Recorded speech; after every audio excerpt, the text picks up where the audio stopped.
নানপুন্নম গ্রামে মিনা নামের একটি মেয়ে বাস করত। মিনা ছিল খুবই সাদাসিধে এবং ভদ্র স্বভাবের, কিন্তু তার গায়ের রং কালো ছিল বলে সব সময় গ্রামবাসীরা তাকে কটু কথা শোনাত এবং অপমান করত। তার পরিবার বলতে ছিল তার এক বৃদ্ধ মা এবং তার ভাই এবং ভাইয়ের বউ। মিনা ছিল খুবই পরিশ্রমী একটি মেয়ে। এত পরিশ্রম করার পরও তার গায়ের রঙের জন্য তার ভাই আর তার ভাবি তাকে দেখতে পারত না। কিরে মুখপুরি, এখানে দাঁড়িয়ে আছিস কেন? রান্না বসাস না কেন এখনো? তোর জন্য মানুষের মুখে আমাদেরকে কত কথা শুনতে হয়, তারপরও ঠিকমতো কাজ করিস না। এই তো যাচ্ছি ভাবি, তখন পুকুর পাড় থেকে পানি আনতে গিয়েছিলাম, তাই একটু দেরি হয়ে গেল। তুই যখন রান্না করবি আমাদেরকে তখন খেতে হবে, কালির কালি। যা এখনই রান্না বসা গিয়ে। এভাবেই মিনাকে তার ভাবি এবং পাড়া প্রতিবেশীরা মিলে সবসময় অপমান করত।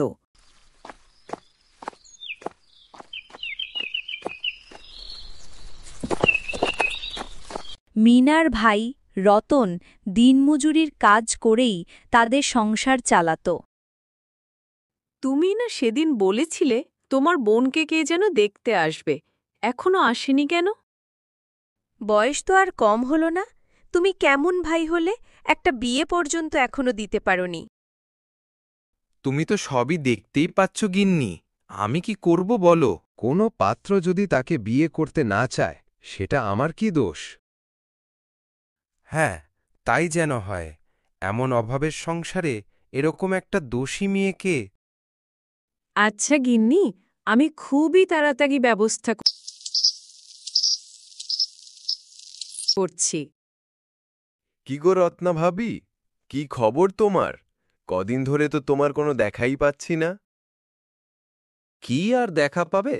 ঘরের মধ্যে কোনো শান্তি আছে যে বাইরে একটু বেরোবো? তা তুমি একদম ঠিক কথাই বলেছ। ওর বিয়ে দিচ্ছ না কেন এখনো তোমরা? হাসালে তুমি আমাকে। আমি এখন অতিষ্ঠ হয়ে গেছি ওর যন্ত্রণায়। ওকে বসিয়ে বসিয়ে খাওয়াতে আমার একদম ভালো লাগে না। মিনাকে যখন পাত্রপক্ষ দেখতে আসে তখন ওকে ভালো করে সাজাতে পারো না? বাদুরের গলায় মুক্তোর মালা দিয়ে কোনো লাভ আছে?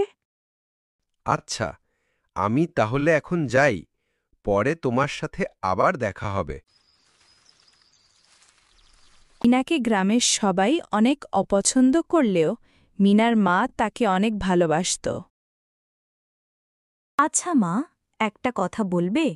গায়ের রঙেই কি সব? আমি তো কারো কোনোদিন ক্ষতি করিনি। জানো মা, বাইরের সবাই আমাকে অনেক খারাপ কথা বলে। আমার দোষ কোথায় বলো মা? মা, তুই দেখতে মোটেও খারাপ না। সুন্দর তো তারাই যাদের তোর মতো একটা মন রয়েছে। মা, তোমার এই সাহস জোগানোর জন্যই আমি হয়তো এতদিন বেঁচে আছি। তোর বাবা যখন বেঁচে ছিল তখন তোকে খুব ভালোবাসত। মা, আগামীকালকে মিনাকে দেখতে একজন পাত্র আসবে। আচ্ছা বাবা, আমি মিনাকে সাজিয়ে গুছিয়ে রাখব। ভাবটা আপনার এমনভাবে নিচ্ছেন যেন আপনার মেয়ে একজন রাজকুমারী। হ্যাঁ মা, রত্না তো একদম ঠিক কথাই বলেছে। এরকম মেয়েকে আমার ছেলের বউ করে নিলে আমাদের মান সম্মান যাবে। পাত্রপক্ষ তো পছন্দ করলই, সাথে আমাদেরকে অপমানও করে গেল।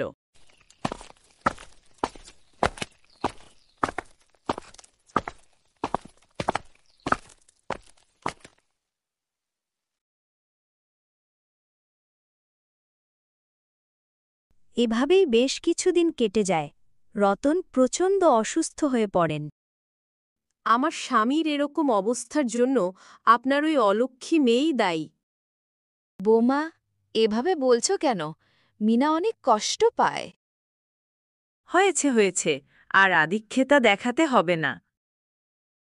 ভাইয়ের চিকিৎসা করার জন্য তো অনেক টাকার প্রয়োজন। আমি আগামীকাল থেকে পিঠা বানিয়ে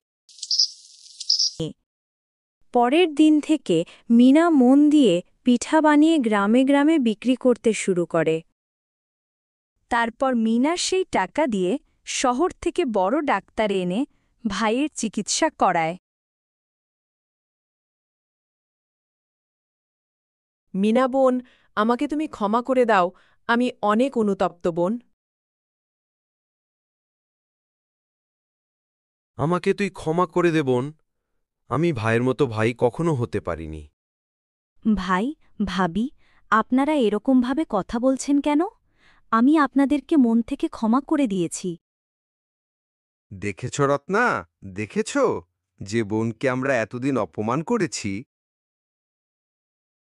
আজকের এই দিনটার জন্যই হয়তো ওপরওয়ালা আমাকে বাঁচিয়ে রেখেছে। আমাদের উচিত কাউকে রূপ দিয়ে নয়, গুণ দিয়ে বিচার করা। যদি ভিডিওটি ভালো লেগে থাকে তাহলে লাইক দিন, আপনার মতামত জানাতে কমেন্ট করুন, আর এমন আরও ভিডিও পেতে সাবস্ক্রাইব করতে ভুলবেন না। আপনার একটি লাইক আমাদের জন্য অনেক মূল্যবান, একটি কমেন্ট আমাদের উৎসাহ বাড়ায়, আর একটি সাবস্ক্রাইব আমাদের পাশে থাকার অঙ্গীকার।